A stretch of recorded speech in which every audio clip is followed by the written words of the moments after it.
1 sedang berada di Pasar Petisa untuk melakukan wawancara dengan beberapa masyarakat serta Polsek Medan Baru, dan kami juga akan mewawancarai Kepala Dinas Kebersihan dan Pertamanan Kota Medan dengan judul penelitian peran Kepala Dinas Kebersihan dan Pertamanan Kota Medan serta peran masyarakat dalam pengelolaan sampah di Petisa.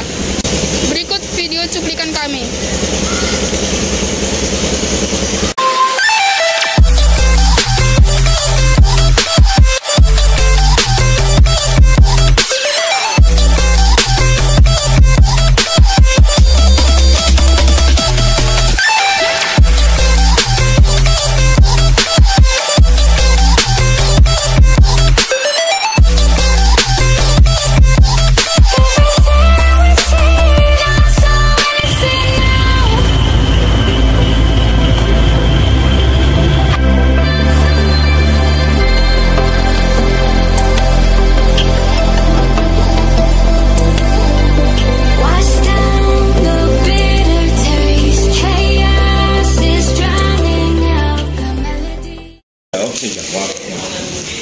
Sebelumnya izin mewawancarai Bapak dan izin direkam ya Pak. Boleh.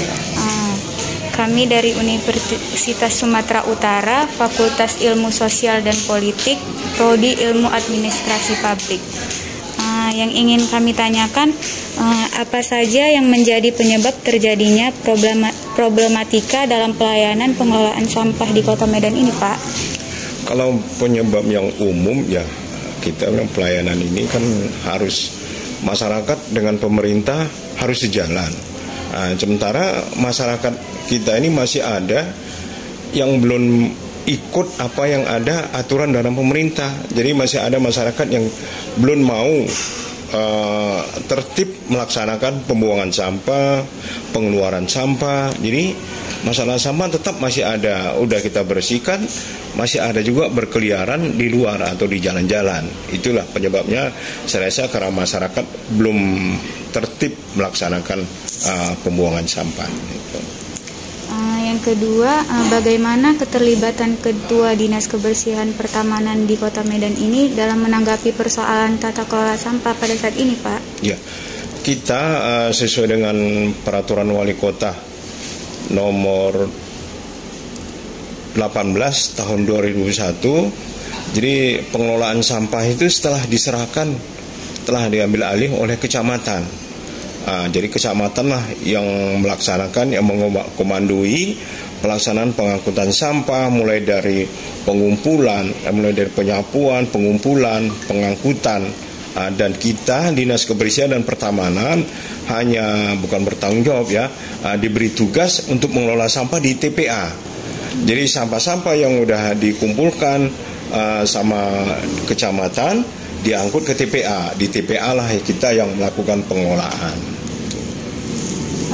Mengapa sampah harus dikelola Pak? Dan apakah Kepala Dinas Kebersihan ikut serta dalam mengawasi pengelolaan sampah tersebut? Ya jelaslah, Kepala Dinas jelas saya ikut serta dalam mengawasi. Secara tidak langsung, Kepala Dinas kan mempunyai staf ya, mulai dari Kepala Bidang, Kepala Seksi, sampai staf. Jadi tingkatan sampai 4 tingkatan, dan dia hanya sebagai pengawas. Jadi kita sebagai staf melaporkan ke Kepala Dinas situasi keadaan sampai saat ini. Apa tadi satu lagi tadi selain Kepala Dinas tadi? Kenapa sampah itu dikelola gitu? Ya, kalau sampah nggak dikelola, mungkin TPA kita sekarang tingginya udah 58 meter dari dasar ya. Kalau nggak dikelola mungkin sampai sekarang mungkin udah 100 meter. Udah 100 meter itu kayak mana kalau sampah itu runtuh, tidak ada ininya. Dan sampai saat ini kita pun misalnya TPA hanya tinggal 10 hektar lagi yang bisa kita melaksanakan. Itu pun hanya paling tahan hanya 3 tahun lagi. Setelah 3 tahun kita nggak tahu lagi kemana mau buang sampah apabila sampah itu kita tidak kelola. Itulah intinya kenapa sampah itu harus dikelola, biar sampah itu masuk ke TPA itu tidak 100%. Ya, mengikuti juga dengan akan ada sekarang kebijakan nasional namanya Jakstranas. Kalau di daerah Jakstrada ya. Jadi dalam Jakstrada itu pengelolaan sampah 30%, pembuangan sampah 70%. Jadi sampai tahun 2025 itulah yang harus dilakukan. Jadi sampah itu tidak sampai ke TPA 100%. Nah, kalau 100% kita mungkin nggak cukup TPA kita itu. Di mana sampah tersebut akan dikelola, Pak? Untuk sementara ini, kalau kita Dinas Kebersihan dan Pertamanan, kita mengelola sampah di TPA, ya, juga di TPS. Kalau di kecamatan-kecamatan, mereka melakukan pengelolaan sampah di TPS dengan melakukan ada TPS 3R, ada bank sampah. Itu kan sifatnya mengelola sampah. Kalau kita hanya di TPA. Siapa saja yang berperan dalam hal tata kelola sampah tersebut, Pak? Ya, kalau tata kelola sampah ya pemerintah dengan masyarakat. Kalau pemerintah ya kita semua dinas yang terkait dengan ini, masyarakat ya semua masyarakat yang menghasilkan sampah. Yang terakhir, kapan dilakukannya penanganan dalam memilah sampah berdasarkan jenis pengelompokannya? Kalau pengelolaan sampah, pemilahan ya kita memilah sampah mulai dari sampah itu keluar. Ya, kamu bisa melihat ya, mungkin dari satu hari sekarang sampah itu kayak kita minum obat. Itu yang mengelola itu udah 4 kali kelola, mulai dari siang, sore, malam, tengah malam pun ada.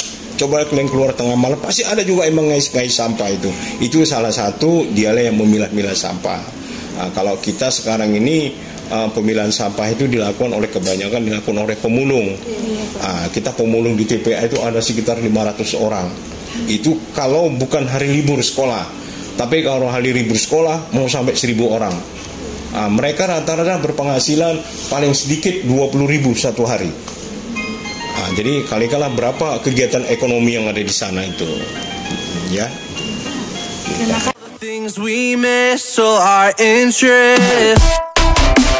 Pak, atas nama siapa? Anto Napitupulu. Boleh kami bertanya sebentar? Boleh. Apakah benar saluran paritnya penuh akibat terlalu banyaknya sampah? Iya, benar kali, Bang. Kapan waktu pengangkatan sampah pasar ini dilakukan? Pengangkatan sampah jam 3 sore untuk pasar ini. Mengapa masyarakat sekitar betah berjualan atau berdagang di sekitar tempat pengelolaan sampah? Karena ya udah tempat jualan yang lama di sini. Udah lama dia berjualan. Terima kasih, Pak. Menurut Bapak, bagaimana tanggapan Bapak mengenai sampah yang masih berserakan di daerah ini? Ya, tanggapan kita gimana? Ya, sangat kecewa lah dengan berserakan ini. Ya, ya kalau bisa ditambahlah personilnya ya, untuk membersihkan sampah-sampah tersebut. Dan menurut Bapak, apa dampak yang terjadi jika sampah ini terus bertumpukan? Yang pertama sekali banjir, di Pajak ini sering banjir. Yang kedua nyamuk. Betul ya, nyamuk. Dan menurut Bapak, apa sih solusi yang tepat agar sampah di sini tidak bertumpuk? Di sini kan bagian cleaning service-nya kan terbatas. Kemungkinan 2 atau kurang lebih 10 orang. Jadi kalau bisa ditambah personilnya kemungkinan bisa bersih. Ditambah pekerjanya gitu.